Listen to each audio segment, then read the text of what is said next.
man? Yeah, it's good to be on the call. However we can do it. So okay. Right on. Man, just someone must have cut the string on the pop can between us. All right.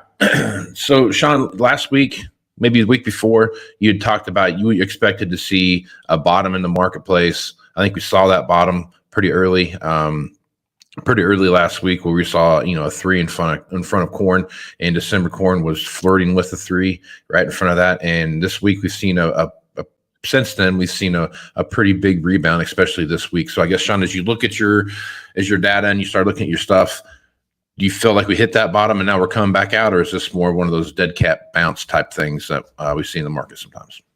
Well, I think we made a bottom, a part of probably a bottoming process. I think the reasons that we bottom are, one, warmer, drier weather pattern first half of August certainly brings some weather premium back into the soybean market.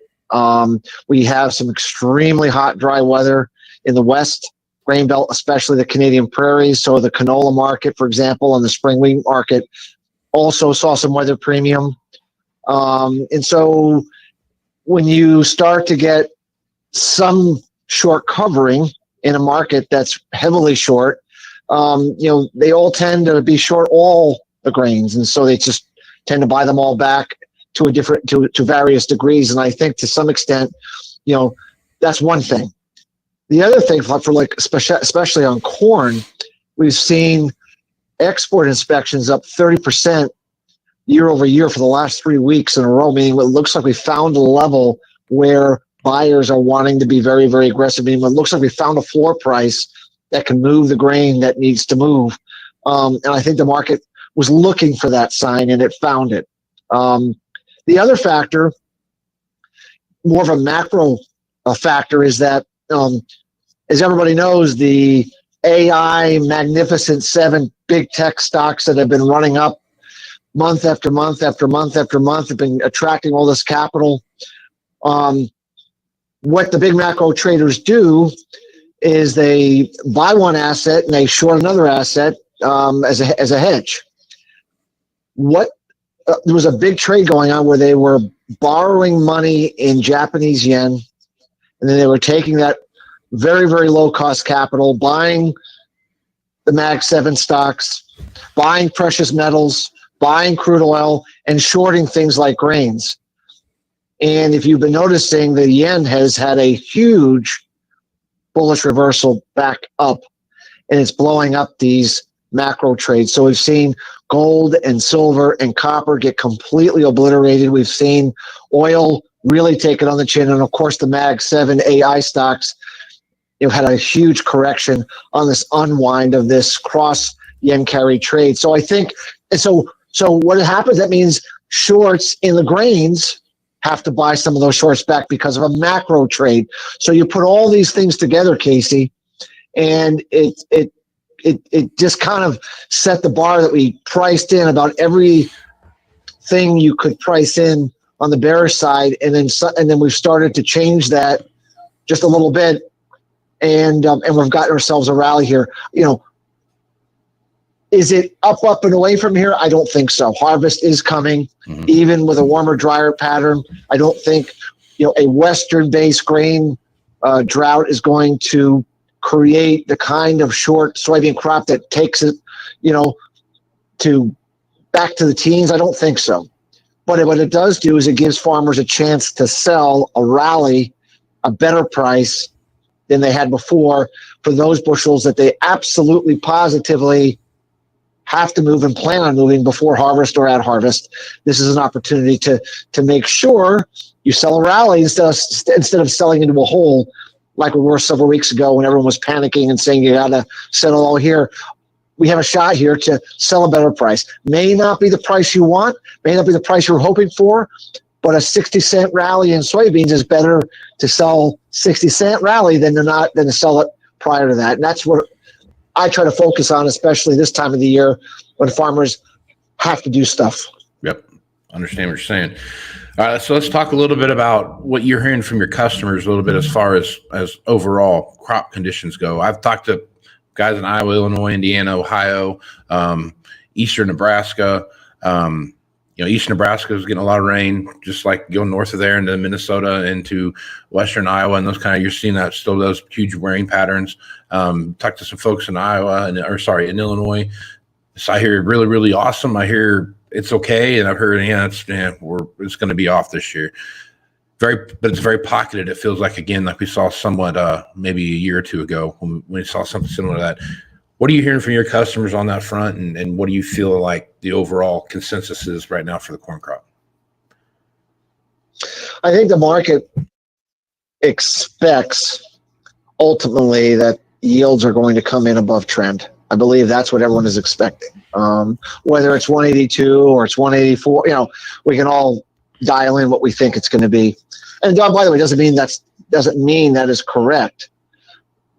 But I believe that's what the USDA is going to say. Remember, it's not, last year they said 177 yield on corn, and in the last WASDE report, they knocked old crop stocks down because they overestimated the yield last year. So we know just because they say it doesn't mean it'd be true, but the market will trade what they say. Mm-hmm. So I kind of feel right now, that I think the market is believing that where crop conditions are and the kind of crop weather that we've had, that we're going to be looking at the USDA coming in with a number something like 183, 184, give or take.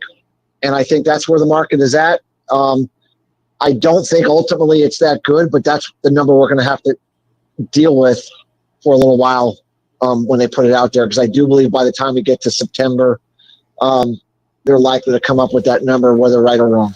So right on. Okay, let's bounce over and talk a little bit about what's going on in the cattle market right now. Cold storage reports supposed to come out this afternoon, and looks like you're seeing some decline in beef stocks right now, comparatively from what we saw, what's going on compared to last month, year over year. But I guess, Shawn, as you look at that, what are your thoughts there, and where do you see that market heading? I view the cattle market, I continue to view the cattle market as two people with a loaded gun pointing at each other's heads. Both don't want to die. Right. At the same time, one is going to pull the trigger first. Right. And so what I think where we are is the market's deeply concerned about a slowing consumer demand situation, a worsening economy, what appears to be a risk-off trade going on, the stock market hitting. I mean, these are all things that tend to make consumers pull back from high-end beef demand. At the same time, when you're looking out ahead, the number of animals that are going to be coming to the market later in the year are going to shrink considerably. And if we get herd rebuilding going, it's going to be even tighter than we've seen, which makes it hard to say that the market really deserves to go much lower. I think deep down, we're stuck in a sideways trading market as we have been through the summer. And I still believe that this lack of supply in the end will win out. And ultimately, the cattle price will have to go higher. Even with demand is weak, it won't be weak enough to offset the lower supply. And so I think ultimately we will eventually, later in the year, work ourselves to the upside. But I don't think that's going to happen until we get through the summer. Right on. Okay. Well, Shawn, I think just with the amount of difficulty we had to get started here, we're probably going to wrap this up here. One more quick question. As you look at what's going on in Europe right now with some of the difficulties they're having, and you take a look at Australia and some of the difficulties they're having, you take a look at our overall wheat market again, kind of recap that a little bit. What are your thoughts there, and how do you see U.S. wheat playing into the overall marketplace right now? Well, we're the only country that had a big wheat crop. Right. So, that's the reality. We had a big wheat crop. Now, the Canadian Prairie's wheat crop's shrinking. All that hot, dry weather, it looks to me like we're going to see, yields probably 5% below trend. But the U.S. crop looks really, really good. So, overall, once again, I think, once we fully put the crop away, these prices stimulate demand. We're seeing good demand for wheat. The French wheat crop down 15% year over year. The Russia-Ukraine wheat crop down 15% year over year. Stocks to usage in exporters' hands relative to demand, the lowest in 30 years, 35 years. So once the U.S. is kind of put the crap away, and I think we're pretty close to that, we should see prices work higher on strong demand for U.S. supplies that are going to be needed to offset the holes that have occurred overseas. So I think it's a good situation. And for those farmers that don't have to sell off the combine or are able to, be a little more patient, I do think there's going to be some better prices to be cash selling later on in the year. Good deal. All right, Shawn, appreciate it, man. Folks want to reach out to you, get more information about what you're doing over at Hackett Financial. What's the best way to do that? Our website is Hackett, Hackett, advisors.com. We also have a Twitter page at Faradex11, LinkedIn page. Sometimes we put posts out there that go over our work to see how we look at our statistics, cycles, and correlations. Would be of value to those that are watching and listening to your show. All right, man. John, I appreciate you, and sorry for the trouble this morning, man. We'll hopefully have that fixed again for next time. No worries. Sounds good, Casey. Thanks. All right, Shawn. I'm Casey Seymour with Moving Iron Podcast. Check me out on Facebook, Twitter, and Instagram at Moving Iron LLC, LinkedIn at Moving Iron Podcast. Go to the YouTube channel, which is the Moving Iron Podcast YouTube channel. Check us out there if you want to see the live version of this. And while you still can, go to TikTok and you can see what we got going on over there. So with that, go to movingironllc.com for everything Moving Iron related as well. So with that, I'm Casey Seymour with Shawn Hackett. Let's go move some iron, folks.